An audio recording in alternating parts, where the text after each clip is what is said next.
Escuchar a quienes han pensado y administrado la ciudad también es parte de construir futuro, porque entender a Quito requiere muchas miradas. Hoy damos la bienvenida a la jefa de División de Desarrollo Urbano y Vivienda del Banco Interamericano de Desarrollo, Tatiana Gallego. Bueno, estamos ahora con Tatiana Gallego, Muy Lizón, buenas tardes. jefa de División de Vivienda y Desarrollo Urbano, el sector de Cambio Climático y Desarrollo Sostenible del BID, el Banco Interamericano de Desarrollo. Primero, un gusto que nos haya recibido Tatiana aquí en las oficinas principales del BID aquí en Washington, D.C., con poca antelación además.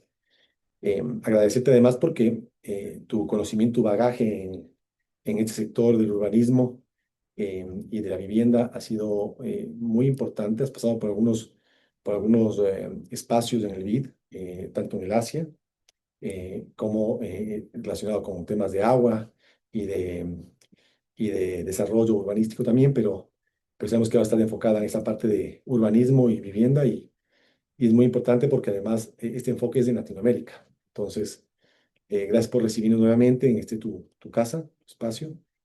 Em, y, Gracias por la invitación. y la idea de esta conversación, esta charla contigo, es poder conversar sobre algunos aspectos importantes relacionados con financiamiento y con desarrollo de proyectos para que podamos construir ciudades más sostenibles, más resilientes y evidentemente incorporar la modernidad a través de nuevas tecnologías. Así que, nada, vamos a empezar ahora este podcast y el objetivo es impulsar las ciudades, impulsar a Quito y a través de estos espacios de reflexión y la idea además es que la gente pueda conocer de primera mano, es decir, de tu persona, conocer cómo el BID juega un papel trascendente en el desarrollo de las ciudades.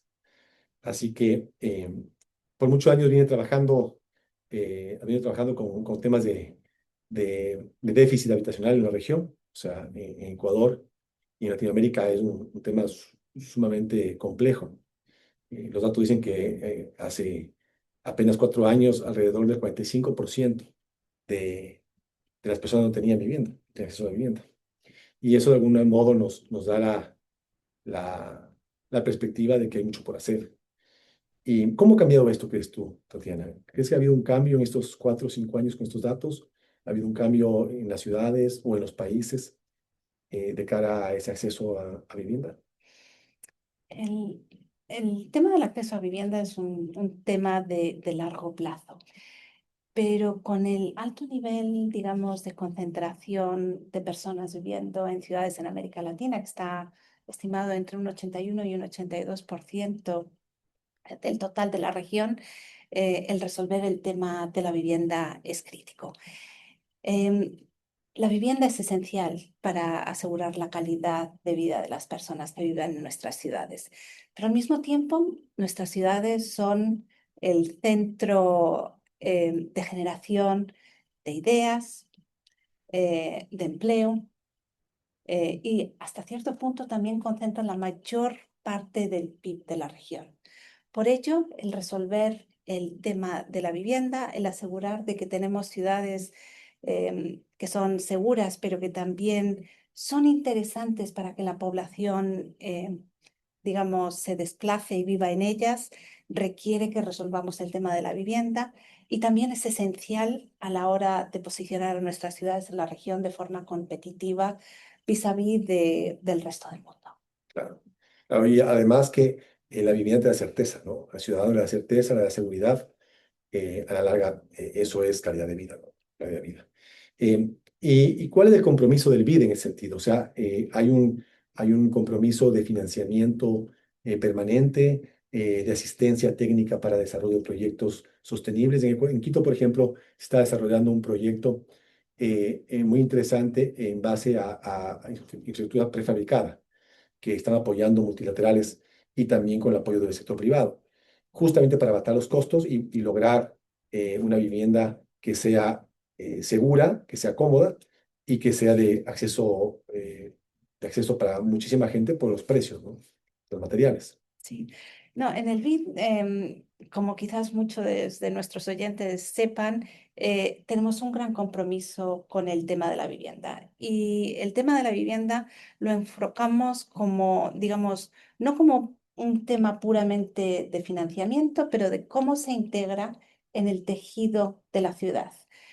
Con eso aseguramos que la vivienda no solamente está disponible, no es solamente un techo, pero tiene acceso a servicios, tiene acceso a educación, tiene buena localización, tiene servicios de movilidad que están cercanos y quizás lo más importante de todo, también acceso a empleo para las personas que viven en esas ciudades. En el BID, cuando trabajamos, digamos, en temas de vivienda, trabajamos con múltiples instrumentos y para múltiples segmentos de la población. Em, el tema, por ejemplo, digamos, de la oferta es un tema donde el sector privado juega un rol crítico. Necesitamos que haya un mayor número de desarrolladores que provean, que construyan vivienda social y sobre todo para segmentos vulnerables y con menores recursos. Y ahí el Estado es crítico a la hora de facilitar las condiciones económicas y de inversión necesarias para avanzar con este tipo de modelo. Desde el BID tenemos programas y muchos de ellos en Ecuador. Tenemos programas donde trabajamos con el ministerio en la provisión de viviendas para segmentos más vulnerables. Y la vivienda prefabricada, como bien mencionabas, es, digamos, un nuevo estilo de construcción para la región que permite una construcción más rápida, más ágil y hasta cierto punto puede estar muy bien adaptada. Además de eso, trabajamos con instituciones como Conafips en la provisión de microcréditos y de hipotecas para clase media baja. Y ha habido varios otros esfuerzos de trabajar, sobre todo con la banca privada, a través de la provisión de garantías para asegurarnos de que hay, digamos, una inversión y un aporte una movilización de capital privado que es bien importante. Claro, y ahí el tema de las garantías que el BID aporta dentro de la ecuación para el financiamiento son importantísimas. Ya lo revisaremos más adelante con proyectos más digamos, de mayor envergadura, pero sin duda el tema de la vivienda es fundamental para que el sector privado tenga una certeza de repago, ¿no? Si tuvieras que explicar tú a un alcalde en una sola frase, ¿por qué el financiamiento es clave para transformar a las ciudades? Financiamiento que puede provenir del BID o de cualquier otra fuente de financiamiento. ¿Qué le dirías?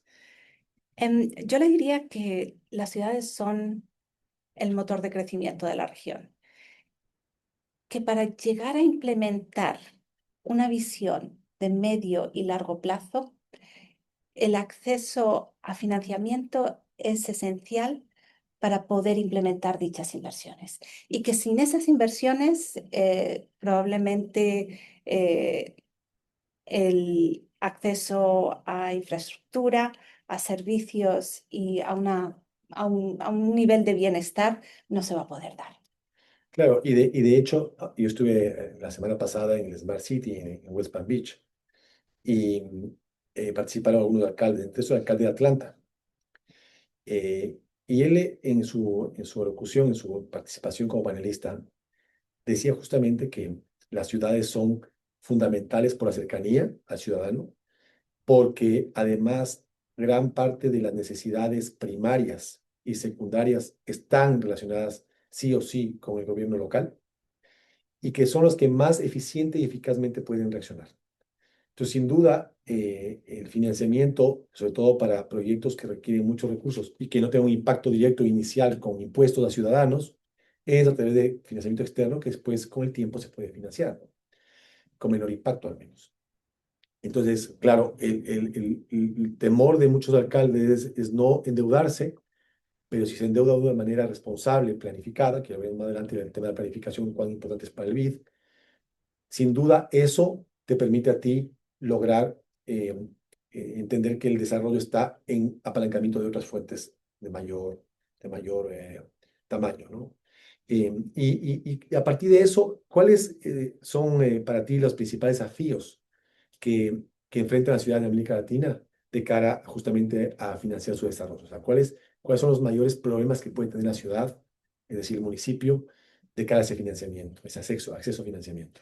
Mira, cuando trabajamos con una ciudad, con un alcalde, a la hora de tratar de desarrollar un proyecto conjuntamente, lo primero que buscamos es una visión y que las acciones que se están proponiendo estén contenidas o estén alineadas con un plan de desarrollo de mediano plazo. ¿Por qué? Porque te da una visión de la integralidad y realmente de cuáles van a ser los beneficios finales. Lo segundo que tratamos de hacer con los alcaldes o con las ciudades es, por un lado, evaluar cuáles son sus capacidades y al mismo tiempo ayudarles allá donde no existen a la hora de desarrollar esas carteras de proyectos que están asociadas con el plan específico para la ciudad. El plan, digamos, y las carteras de proyectos pueden tener financiación pública, pero también deben digamos, de considerar un financiamiento o público privado o privado. Y de esta forma, digamos, conseguir que digamos, tanto el sector público como el sector privado puedan aportar de forma eficiente a la ciudad como un todo. Y la tercera cosa que hacemos típicamente con las ciudades es evaluar si tienen fuentes de repago. Ahí lo que es muy importante es, por un lado, evaluar su capacidad crediticia, la capacidad de tomar y de devolver la deuda. Y por otro lado, mirar, digamos, cuál es su gestión financiera, los niveles de transparencia que tienen y la buena gestión y la buena gobernanza que han tenido en esta administración o en administraciones pasadas. Una de las cosas que tiende a afectar muy negativamente a la hora de considerar un posible préstamo es que ha habido fallas en repagos pasados o a nosotros o a cualquier otra multilateral o banco que han contribuido. Entonces, digamos que trabajar en el saneamiento fiscal y financiero desde el principio es muy importante para generar la credibilidad necesaria. Pero y en esos casos, por ejemplo, si es que, digamos, el caso de Quito, tú entra un nuevo alcalde en funciones, ya con el proyecto tiene un plan de ciudad, armado un plan de gobierno, hay una planificación además que ya viene arrastrada, por general las ciudades tienen planificaciones de 20, 15, 20, 30 años, entonces hay un plan maestro, ¿ya? En Quito lo hay, y hay un plan menor que puede ser más o menos modificable cada periodo. Pero, por ejemplo, si una alcaldía, un municipio, no ha tenido digamos, una buena gobernanza o ha tenido una transparencia adecuada en el manejo de recursos, ¿podría perjudicar y debilitar la posición del nuevo alcalde y del nuevo municipio? ¿O ustedes también entienden que al venir una nueva administración, evidentemente hay que también entenderla de su realidad y de su inicio, ¿no? En general realizamos una evaluación completa. Digamos, creo que es algo que realizamos caso por caso. Ya. No somos predeterminísticos y realmente evaluamos el valor del proyecto y también el valor de la administración con la que estamos trabajando. Claro, perfecto. Muy bien. Eso básicamente para que entendamos que a la larga, si es que hay una nueva administración, evidentemente lo que es finanzas, las finanzas públicas tendrá que verse cómo está manejándose, habrá que ver la capacidad de repago, que es lo importante, es decir, para que el proyecto sea sostenible, pero también hay un espacio, un margen de maniobra para que, si es que es un buen proyecto al desarrollarse, pues lo Y vean. también depende mucho del proyecto. Algunos proyectos pueden ser autofinanciables, típicamente deberían de implementarse por el sector privado, pero también si son buenos proyectos que fomentan el crecimiento, que fomentan oportunidades, digamos, para aumentar la productividad dentro de la ciudad, creo que tienen un valor muy importante para nosotros. Perfecto. Si miras a Quito en comparación con otras ciudades de América Latina, ¿cuáles dirías que son hoy sus principales fortalezas y cuáles son sus mayores debilidades? O su mayor urgencia, si quieres ponerlo, ¿no? Si esto ocurre algo así. Sin entrar quizás a comentar específicamente sobre Quito, creo que hay una serie de factores que podríamos definir como buenas prácticas para muchas de las ciudades de América, digamos, para ciudades en América Latina y el Caribe que pueden ser inspiradoras. Em, Creo que, como mencionaba, por un lado, el tema de la planificación, el tema de una coordinación interinstitucional sana, de un fomento de la participación de actores privados, em, el desarrollo integral de proyectos definidos claramente por temas de sostenibilidad, son algunos de los factores que vemos en ciudades que son exitosas. Por otro lado, la región es extremadamente competitiva. Aquellas ciudades que realmente están a la par con ciudades mundiales, me hablabas de Atlanta, pero realmente hay otras ciudades en la región. Podemos pensar en Sao Paulo, que realmente están al mismo nivel.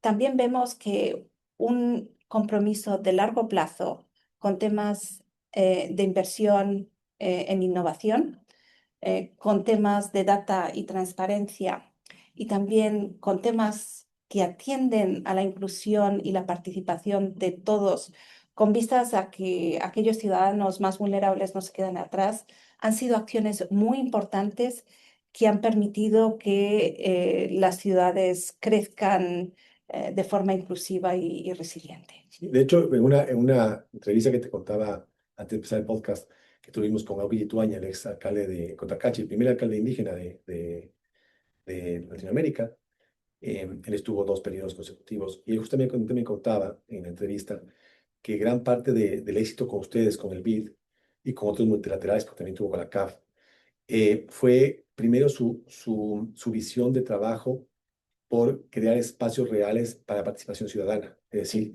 gobernanza y gobierno en red, donde los proyectos se construían desde un debate, ¿no? Evidentemente, el alcalde y su equipo tomaban la decisión, la última palabra, pero recogía todas estas necesidades, todas estas visiones, y a la larga eso empataba muy bien con un poco la política y la visión que tiene el BID, mucho más humana, mucho más social, preocupada justamente por aquellos sectores más vulnerables, ¿no? Sí. Entonces, es muy interesante esa parte. Em, Cuando hablamos de desarrollo urbano sostenible, muchas veces suena abstracto y conceptual. O sea, uno dice, el desarrollo urbano es todo y nada, ¿no? Sí. Eh, ¿Cómo se traduce ese concepto en proyectos concretos del BID de cara al financiamiento en la ciudad? Es decir, ¿dónde ustedes realmente pueden detectar que ahí hay un desarrollo urbano sostenible en ese proyecto o que contribuye al desarrollo sostenible de la ciudad en ese proyecto? Nosotros tenemos un marco de proyectos que definen qué es la sostenibilidad. Y en ese marco de proyectos tenemos 5 elementos. El primero es la sostenibilidad técnica. Cuando queremos desarrollar un proyecto, queremos que tenga una vida promedio apropiada de no menos de 20 años, pero podría ser mucho más. Lo segundo que miramos es la sostenibilidad institucional. Existen, digamos, medidas que aseguren que, digamos, esa infraestructura, ese espacio público va a tener un mantenimiento apropiado en el tiempo. Y, por ejemplo, se me ocurre que pueda ser el tema de tener, por ejemplo, en un proyecto de aguas, un operador que vaya a encargarse del mantenimiento y que vaya a encargarse, digamos, de operar esa pieza de infraestructura. Ligado a esto está el tema del financiamiento, la sostenibilidad, digamos, financiera y asegurarse de que, por ejemplo, se generan suficientes recursos, ya sea a través del presupuesto o a través, digamos, de un fee, de un pago adicional, digamos, por servicio que se tenga que realizar. Y eso se calcula y también se discute a la hora de desarrollar el proyecto.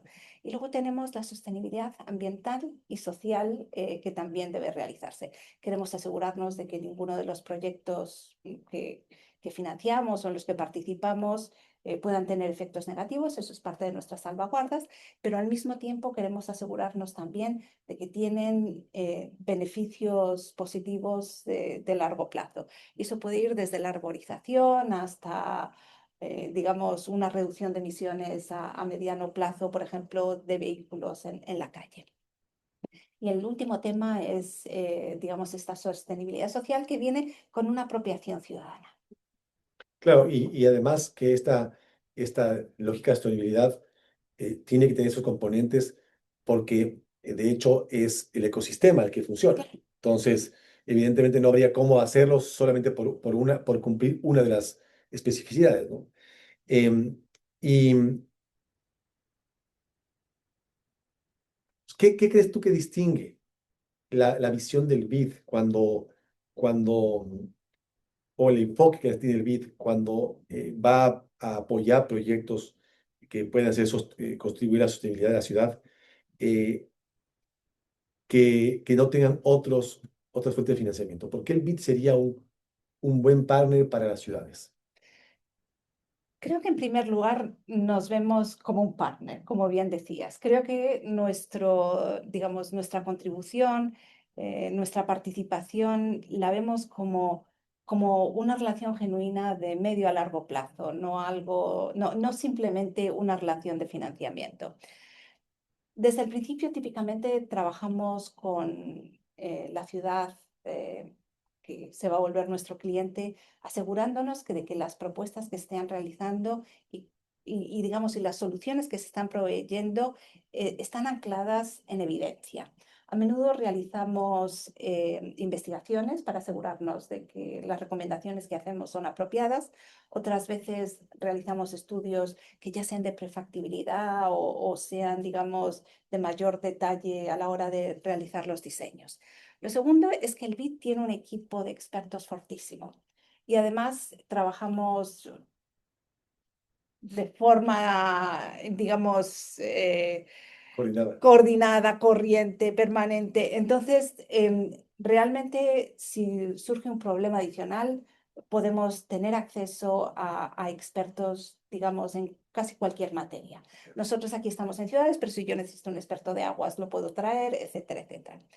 Y lo tercero es que una vez que entramos a trabajar en un proyecto, nos aseguramos de que es un proyecto exitoso desde el momento en que se concibe la idea hasta el momento en el que está en implementación, se ha completado y está realmente a nivel operativo. Entonces, nuestro acompañamiento es un acompañamiento continuo, no es simplemente un acompañamiento, digamos, inicial de cash, de financiamiento y de repago. Al contrario, realmente nuestra medida del éxito es una medida de indicadores de desarrollo que va mucho más allá del repago y del financiamiento. Y ese acompañamiento también incluye la parte, digamos, ex post, de una vez ejecutado el proyecto.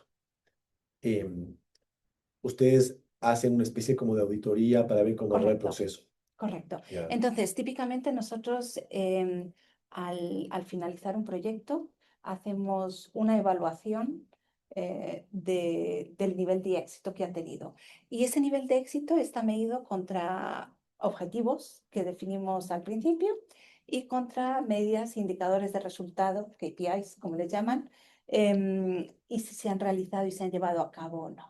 Em, Esas medidas y esos indicadores pueden variar mucho, pueden ser, de nuevo, antes mencionaba el tema de la productividad como un tema prioritario para el banco, pero también tenemos temas de resiliencia, inclusividad, sostenibilidad y medidas específicas que no solamente utilizamos durante el monitoreo de la implementación, pero sobre todo al final digamos, del proceso de construcción y implementación para asegurarnos de que el proyecto ha sido exitoso.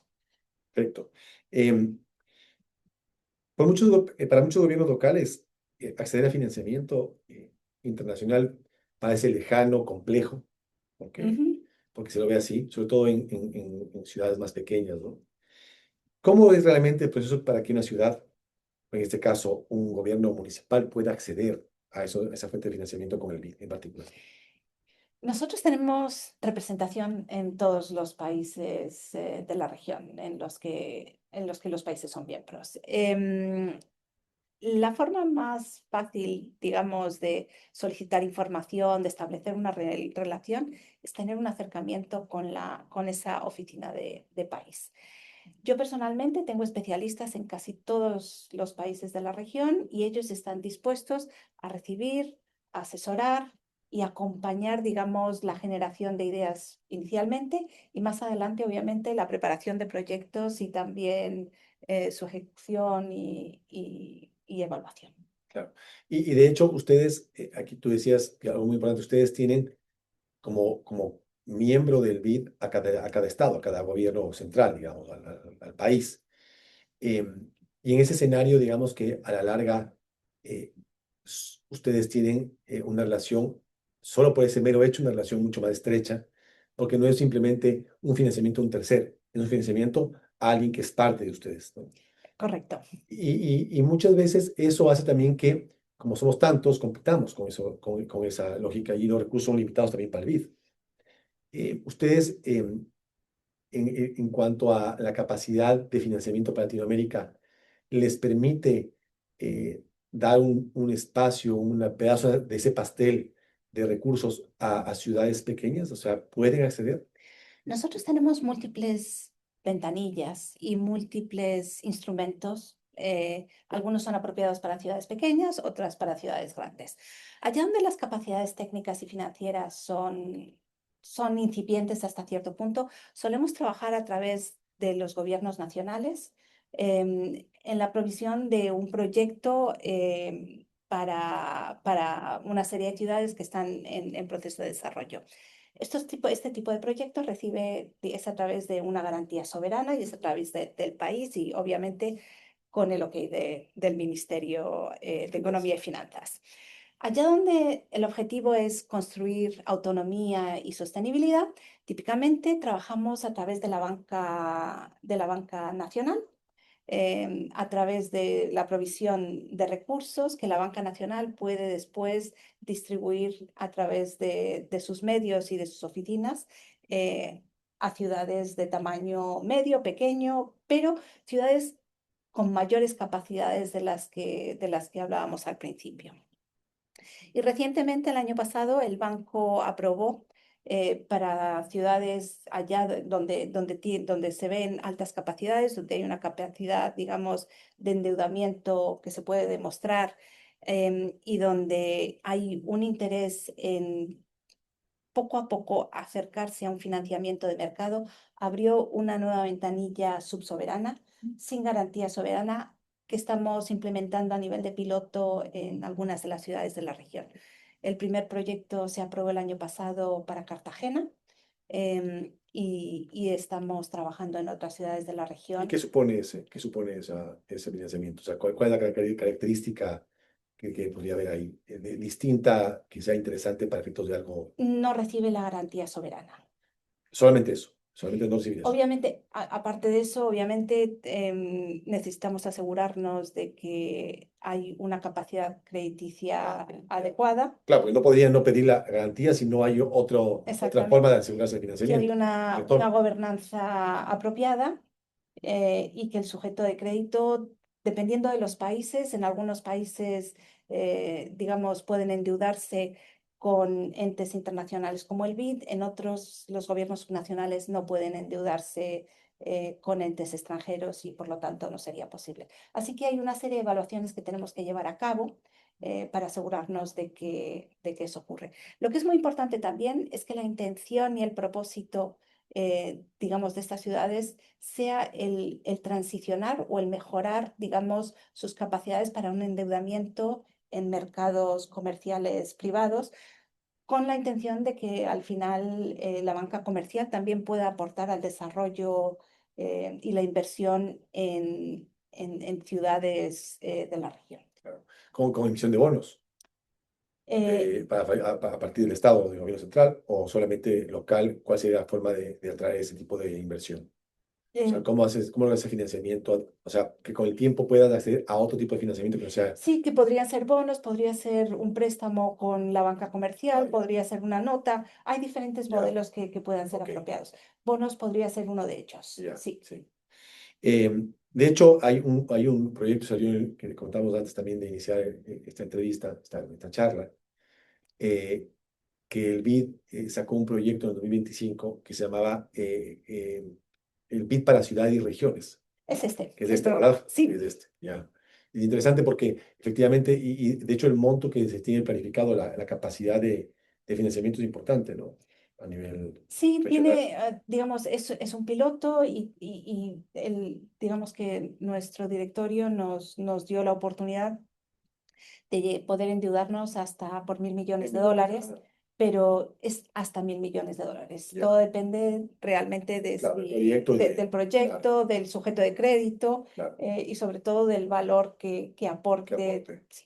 Claro, pero ya hablamos de montos que te permiten hacer proyectos que sean en temas de agua potable, en recolección de basura, en recuperación de aguas residuales, o movilidad sostenible, lo que fuese, ¿no?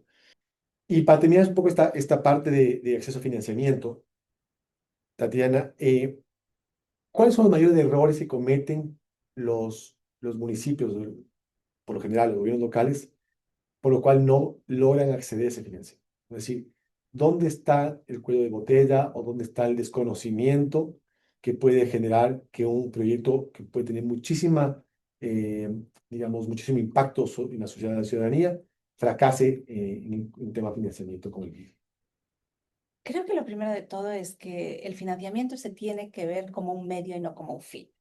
Correcto. Entonces, para llegar a ese punto es importante volver al principio. Es importante volver al ejercicio de visión, al ejercicio de planificación, al ejercicio de haber hecho, digamos, el saneamiento fiscal y la proyección de generación de recursos adicionales que van a ser necesarios. Y por último, el haber elegido un buen proyecto.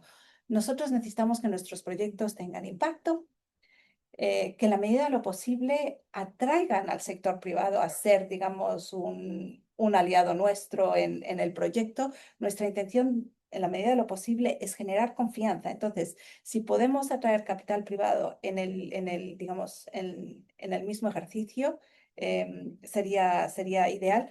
Ante todo, no queremos desplazar el interés del sector privado, digamos, con un financiamiento que pudiese ser subvencionado, etcétera, etcétera.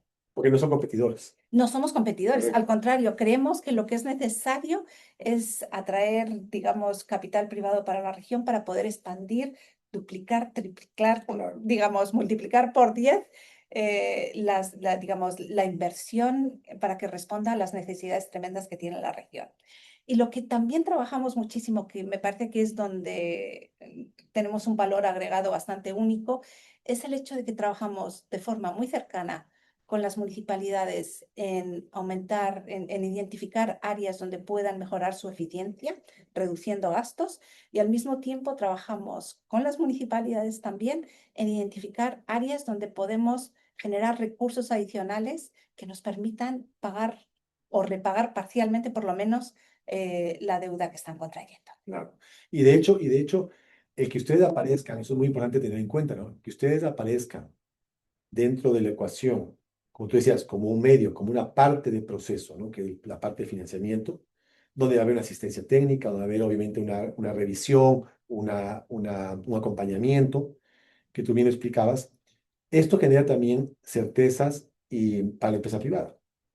Es muy importante también que el enfoque sea no solamente desde la municipalidad, desde el gobierno local y del ciudadano que vive en esas ciudades, oigan, el BID, no solamente que no es un ente que está buscando generar problemas al ciudadano o generar contratiempos en la gestión municipal, todo lo contrario, es un aliado, es un socio estratégico para las ciudades, para el ciudadano, porque gracias a su financiamiento se pueden, digamos, llevar a cabo, ejecutar proyectos que van a tener en el corto, mediano y largo plazo van a ser una realidad que va a ser palpable por el ciudadano, es decir, mejora la calidad de vida del ciudadano.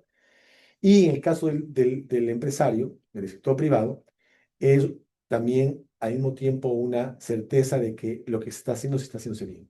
¿Por qué? Porque este multilateral no financiaría nada si es que no supiese cumplir los parámetros que además son parámetros internacionales con exigencias que no son imposibles, pero que sí son rigurosas y que deben tener una planificación, obviamente un trabajo técnico y un acompañamiento por parte de ustedes. Además, el banco tiene múltiples, digamos, ventanillas o múltiples, digamos, partes que conforman al grupo BID. Y en la medida de lo posible también tratamos de buscar oportunidades para que nuestro sector, nuestro brazo privado, que es el BID Invest, pueda considerar si hubiese, digamos, sinergias que nos permitan trabajar a los dos. Te pongo un ejemplo. Típicamente en proyectos de regeneración urbana nosotros trabajamos en el espacio público, en el ejercicio de planificación, en el ejercicio de mejoras de seguridad, de servicios, mientras que al mismo tiempo estamos conversando con nuestro brazo privado para ver si haya oportunidades, por ejemplo, para que edificios que se encuentran ampliamente en desuso puedan tener un retrofit y haya una participación de nuevo de desarrolladores o de inversores del sector privado que quieran entrar a trabajar conjuntamente. Claro.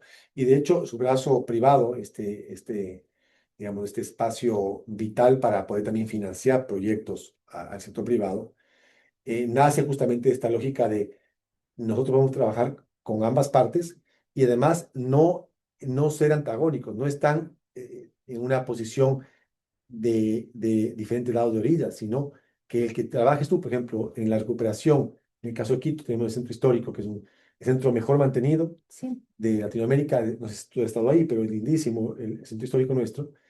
Hay mucho por hacer aún, porque siempre se puede impulsar nuevos proyectos, pero, por ejemplo, hay muchas edificaciones que deben ser recuperadas Ujú. y que puede ser parte de esa lógica, ¿no? Sí. Que es desarrollar todo un proyecto privado, que hay un retorno y una rentabilidad para el sector privado, porque además para eso está el sector privado, pero que también haya una comunión con la planificación de, por ejemplo, en este caso del centro histórico en cuanto a su desarrollo comercial, de vivienda, etcétera, ¿no? Exactamente. Muy bien. Y entonces, cuando hablamos de esta dinámica entre el BID y el sector público y el sector privado también, como he hablado ahorita con BID Investment, pero dejando a un lado a este brazo que tú decías, muchas veces las ciudades tienen ideas, el municipio, ¿no? Y los ciudadanos también tienen muchas ideas, pero no siempre se concretan en proyectos. ¿Qué diferencia hay entre un proyecto para el BID con capacidad de financiamiento y una buena idea o un proyecto en ciernes?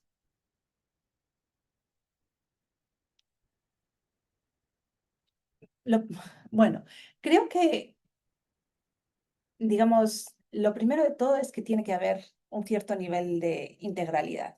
Un proyecto, una idea es una idea. Un proyecto tiene que tener todos los aspectos que nosotros eh, consideramos esenciales muy bien definidos.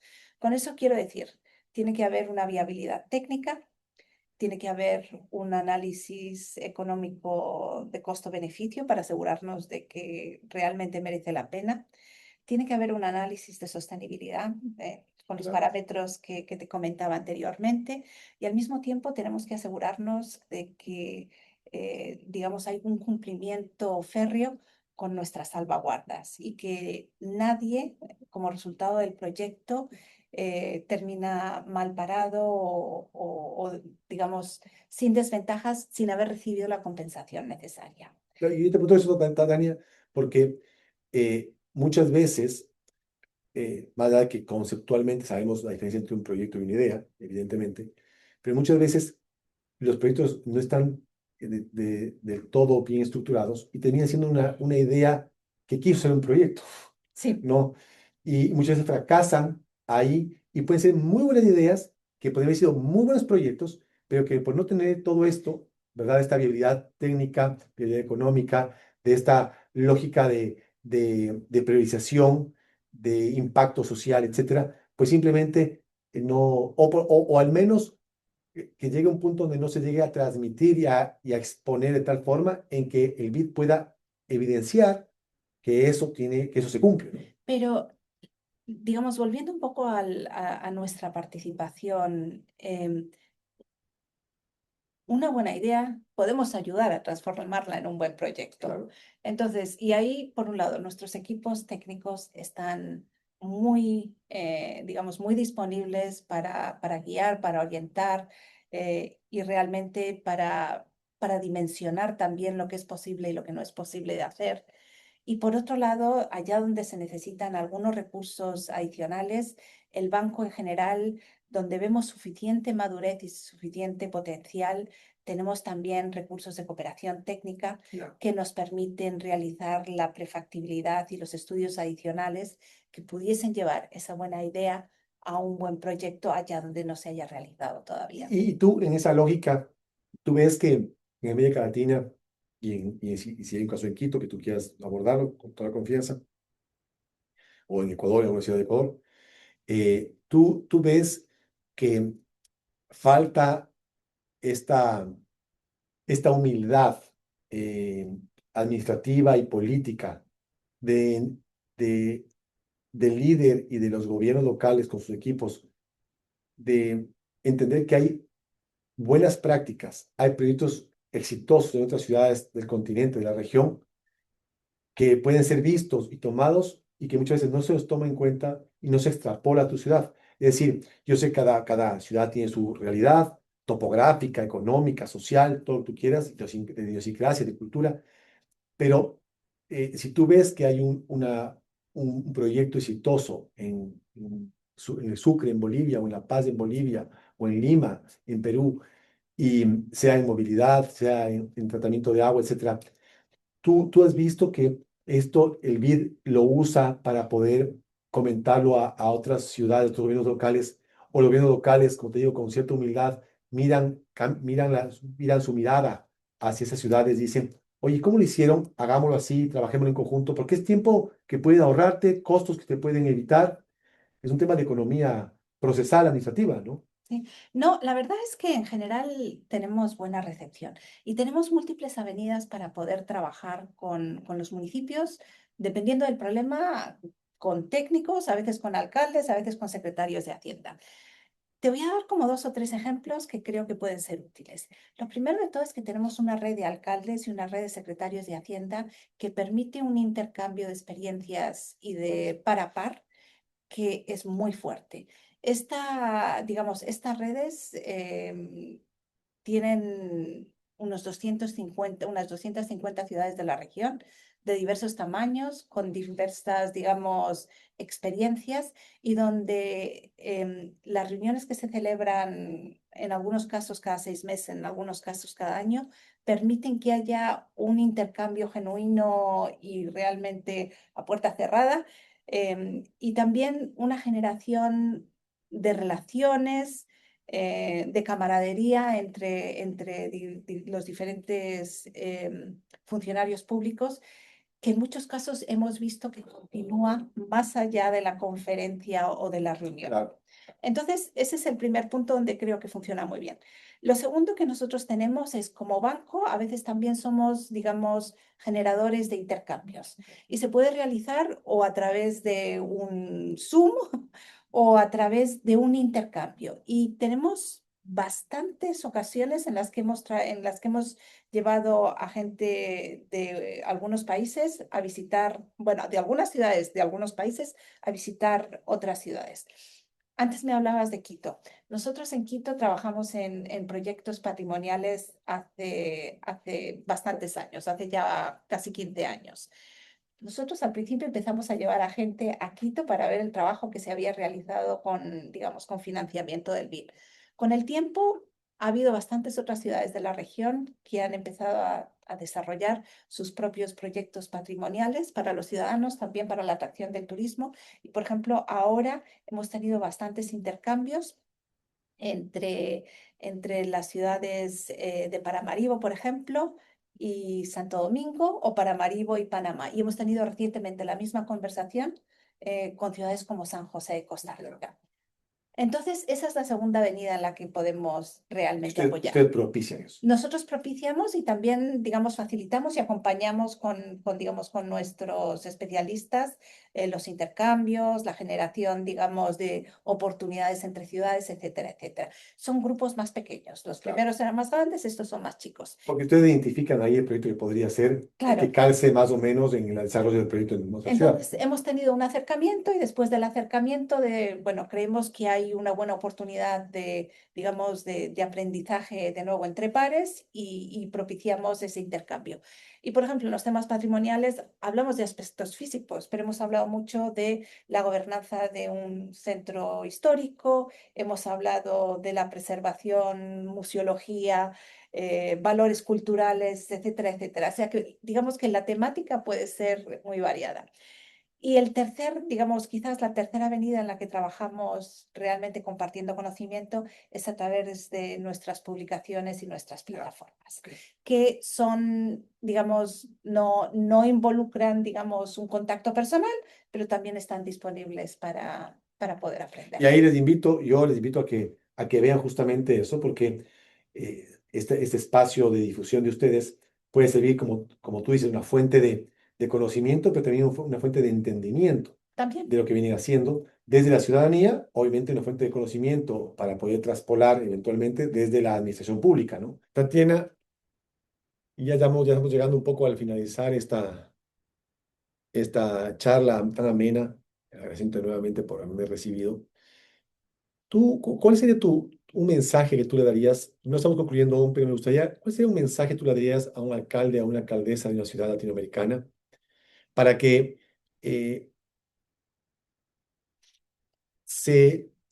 tengan el incentivo, tengan esa curiosidad, aparte de la necesidad que pueden tener, evidentemente, de acercarse al BID y buscar esta asistencia técnica, este acompañamiento, este financiamiento, todo esto como un medio, no como un fin, como tú bien decías?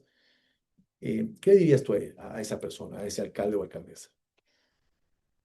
Yo le diría que nuestras puertas están siempre abiertas para recibirlos, em, que es muy importante, digamos, el tener esa visión clara de objetivos de medio término para poder priorizar las inversiones que de verdad son importantes para su administración y que a partir de ahí podamos, a través de un buen modelo de desarrollo, el completar o el definir qué tipo de financiamiento podría ser apropiado. Y yo creo que es una gran invitación porque a la larga lo que está buscando es eh, decir, ten un primer contacto, entiéndenos, conversemos y a partir de eso tú decides, no es una obligación. Eh, y, y tú dirías que en términos de importancia, de relevancia, de tu ámbito de acción, proyectos relacionados con la cultura, las tradiciones, de un espacio, ¿no?, geográfico, en este caso una ciudad. Eh, si es que hay un proyecto cumpliendo todo lo que ustedes necesitan, ¿tiene posibilidades de ser exitoso?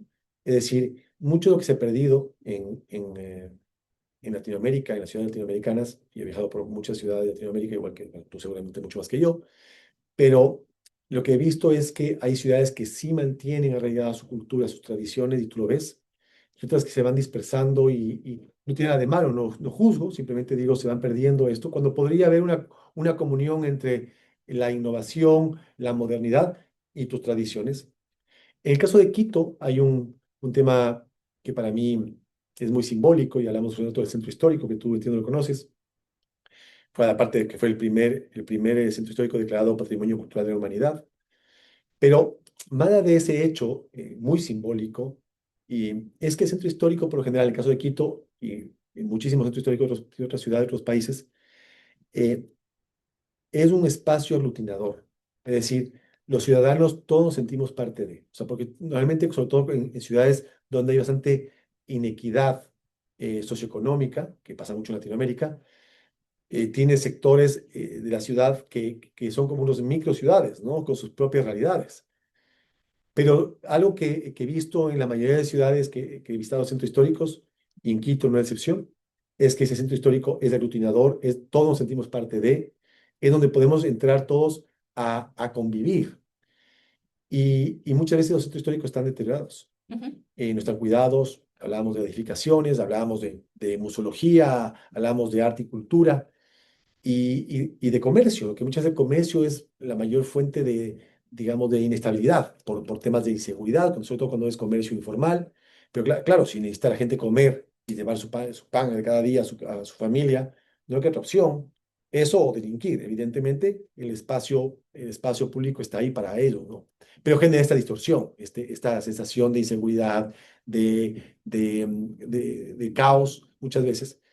Entonces, ¿cómo ve el BID estos conceptos de tradición, de cultura, de espacios que aglutinan con visión de proyecto? Es decir, ¿les interesa al BID desarrollar esto? Hablamos de que puede haber retorno, ¿no? Económico, si hay comercio que se va a desarrollar, pero más allá de la parte económica hay un tema, como tú decías, de trasfondo social, ¿no? Sí, no, la verdad, en el BID trabajamos mucho en los centros históricos, nos gusta mucho y hemos tenido varias iniciativas donde los temas de cultura, de identidad han sido muy importantes. Y quería mencionarte dos. Uno es una iniciativa que tuvimos que se llama Patrimonio Vivo y donde trabajamos en ¿En aproximadamente dónde? en toda la región. Ah, ya. Trabajamos en toda la región, en aquel momento fueron unas 10 ciudades, en determinar, digamos, cuáles tenían que ser los planes de desarrollo y gestión que se tenían que, digamos, propiciar para conseguir que esos centros históricos pudieran poner, digamos, en valor no solamente sus activos, digamos, físicos, pero también, digamos, todos los activos culturales no tangibles Ya. que tienen nuestras ciudades y que son realmente únicos. Em, entonces, por un lado, tenemos eso. Por otro lado, y voy a volver a ambas en un momento, tenemos un foro que apoyamos, el Foro de Ciudades Amazónicas, donde realmente, ciudad por ciudad, tomamos en cuenta cuál es la identidad específica, cómo está ligada a pueblos indígenas, cómo está ligada quizás a nacionalidades, pero también a pueblos afrodescendientes en varias partes de la región, en Brasil, en varios de los estados. Y a través de la identidad y la definición propia que hacen las ciudades y los ciudadanos, aportamos a un redesarrollo de nuevo de estos elementos culturales, patrimoniales que son tan importantes. Una de las cosas que creo que es muy importante es conseguir ese equilibrio entre lo que es la integración sociourbana, sobre todo porque muchos de nuestros centros históricos poco a poco se han ido despoblando, Sí. Han generado algunos focos de inseguridad, pero al mismo tiempo, como a través de una promoción de actividades que fomenten el crecimiento, que fomenten la inversión, pueden no solamente devolverles la vida, pero hacerlas también más competitivas digamos, volver a traer la atracción del ciudadano, pero también del sector privado. Y una de las áreas es el comercio, como bien mencionabas. Pero hemos estado trabajando también, por ejemplo, muchísimo en una revitalización que dé lugar a un mayor número de visitantes, de turistas en algunos casos, que también pueda estar ligado a universidades y a focos, por ejemplo, de innovación y de crecimiento de emprendedurismo, sobre todo entre jóvenes que salen de la universidad, etcétera, etcétera. Entonces, realmente creo que tenemos una gran oportunidad de recuperar estos centros históricos, que nos permita también revertir ese proceso suburbano de crecimiento poco eficiente en el uso de suelo y que nos permita realmente poner en valor en cada una de nuestras ciudades con su propia identidad, Claro. em, digamos, ese sentido único que tienen y que debemos recuperar. Tatiana, dos últimas preguntas y con eso concluyo, por no quitarte más tiempo. Eh, la primera pregunta, o digamos la penúltima pregunta, está enfocado en el tema de sectores. En Quito en particular, pero pasa en toda la región, pero en Quito y Ecuador ha sido gravitante el tema de seguridad por los últimos años en cuanto a conflictos armados con bandas criminales internacionales, transnacionales, que han golpeado no solamente desde el punto de vista de la delincuencia digamos, evidente, ¿no? Del sicariato, de la extorsión, que normalmente es entre ellos, la primera, la segunda no, la extorsión es de los ciudadanos, y son en sectores específicos del Ecuador. Quito es una ciudad dentro de todo aún tranquila, pero la seguridad sigue siendo un problema que sale como una de las necesidades a superarse rápidamente por ciudadanos, ¿no? Eh, y la segunda, el tema de movilidad, ¿no? El tema de movilidad de cara a una movilidad más eficiente, más amigable con el medio ambiente y que sea evidentemente segura. ¿Por qué te hago estos dos sectores, ¿no? De movilidad y seguridad?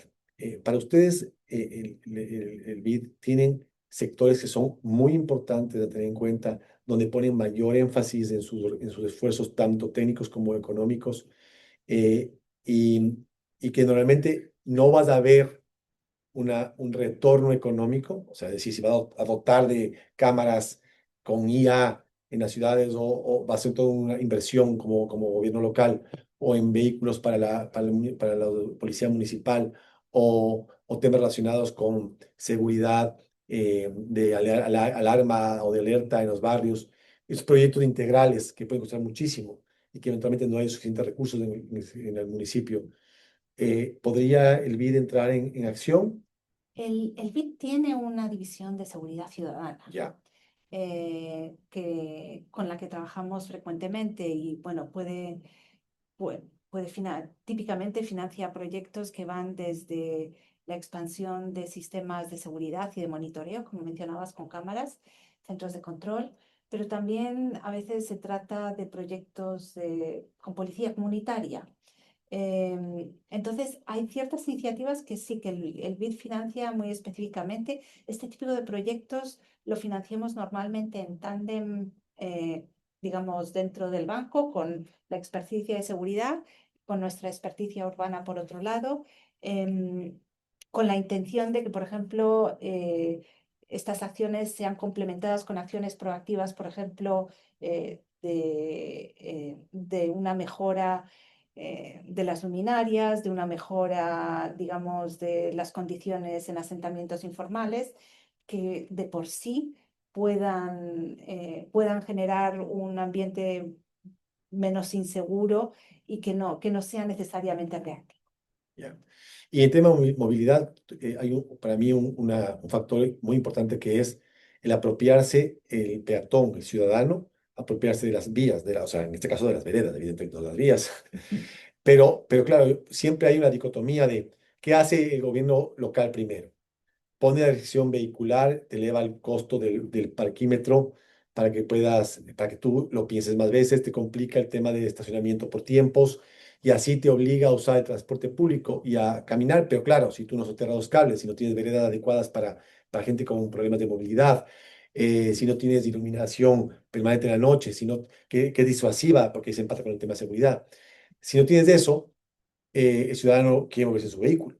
Entonces, aquí es como la dicotomía que es primero el huevo o la gallina, por dónde empiezo. Entonces, yo pensaría que en principio debe ser el gobierno local el que tome esa iniciativa, justamente apalancándose en el financiamiento de multilaterales como el BID, para buscar este desarrollo de movilidad que no solamente implique la adquisición de buses eléctricos o de un tranvía o de un metro, sino que sea algo eventualmente más sencillo, aparentemente, que es esta apropiación del ciudadano a través de la bicicleta o vehículos mucho más ligeros de movilidad eléctrica y el poder caminar, ¿no? Que además eso genera comercio, como decía, disuade a la delincuencia porque ves gente en las calles. ¿Cómo ustedes y qué tipo de, no sé si tengas tú en tu mente algún proyecto emblemático en Latinoamérica que haya podido desarrollar esto, ¿no? Esta lógica más integral de la movilidad. En temas de la movilidad, en general lo que vemos es que el desarrollo de un plan de movilidad, digamos, integral es esencial para realmente definir la hoja de ruta. Exactamente por lo que tú decías, el hecho de que hay una dicotomía, de que si mueves, digamos, una ruta de bus va a tener un efecto en donde estás moviendo el cuello de botella. Entonces, el tener un plan integral es casi esencial para asegurarte de que aquellas acciones que tomes no vayan a ser solamente acciones de proyecto, Claro. pero vayan a contribuir a un todo. Lo segundo es que, como bien mencionabas, creo que más y más lo que estamos viendo en la región es que, por un lado, existen acciones de movilidad en transporte público que son esenciales para reducir la flota, pero al mismo tiempo estamos viendo que hay más y más un interés en la movilidad activa, sobre todo después del COVID. Por ejemplo, en Bogotá se crearon más de 500 kilómetros de Ciclovías. bicisendas, de ciclovías, que han realmente fomentado el uso de la bicicleta como un medio, digamos, de desplazamiento real. Que va además con una lógica de política de salud pública. También, Ajá. exactamente. Entonces, lo que estamos viendo mucho en la región es esa combinación, pero es muy importante el tener un plan para que no se nos quede como un proyecto aislado Claro. y que realmente esté conectado como una solución al todo de la ciudad. Perfecto. Bueno, Tatiana, muchas gracias por tu tiempo. Para mí ha sido un placer conocerte primero y a tu equipo. Agradecerte por haberme recibido con tan poca antelación y sobre todo por haber compartido esta información tan valiosa, este conocimiento tuyo, tu experiencia, que es un poquito un granito de arena de todo tu conocimiento de tantos años de aquí en el BID, pero que sin duda demuestran que hay espacios como este que hay que conocerlos, hay que utilizarlos, bien utilizarlos, y que son un espacio para hacer transformaciones muy importantes, porque, como decía en algún momento de la conversación, los recursos son limitados y la capacidad de endeudamiento de la ciudad también es limitada. Por ende, el poder de financiamiento del BID o de multilaterales como ustedes en proyectos que generen un cambio radical en la vida de ciudadanos es importantísimo. En Quito hay mucho por hacer en cosas de movilidad, pero también cosas elementales, ¿no? De los servicios básicos, ¿no? Alcantarillado, agua potable. Muchas veces los ciudadanos no nos damos cuenta que hay realidades distintas y si no conocemos esa realidad, no comprendemos cuáles son prioridades. Y eso parte mucho por un tema de comunicación, digamos, oficial del gobierno local, pero también de un interés ciudadano, de entender, de una empatía, ¿no? De una lógica de, hablamos de ciudades resilientes y la ciudad resiliente tiene que también adaptarse al cambio, pero ese cambio solo te puede adaptar siempre y cuando entiendas cómo funciona tu ciudad. Si solo vives tu mundo en tu burbuja, es imposible, ¿no? Entonces, agradecerte por todo tu tiempo y por toda esta información que es muy valiosa y que esperamos que pueda ser bien utilizada para que puedan venir muchas ciudades de acá, sobre todo ecuatorianas, y no se diga Quito, a hacer muchos proyectos. No, un gusto y muchísimas gracias por la invitación. Ha sido un placer ser parte de esta serie de podcast. Y bueno, estamos muy disponibles para apoyar a las ciudades de nuestra región. Gracias. Gracias, Tiana.